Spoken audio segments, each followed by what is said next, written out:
Okay, my name is Chideber Ezon, and I'm a certified front-end developer. Thanks to Torilo.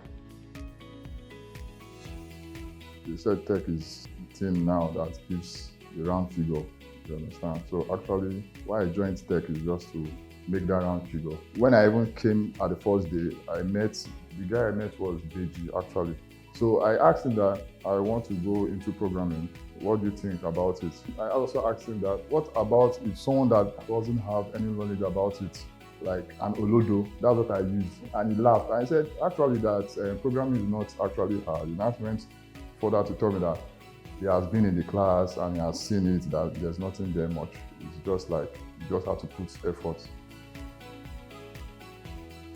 I had zero knowledge about it, but right now I think all those things that they do, I see online, and it's so funny that I can do them now, from zero to hero.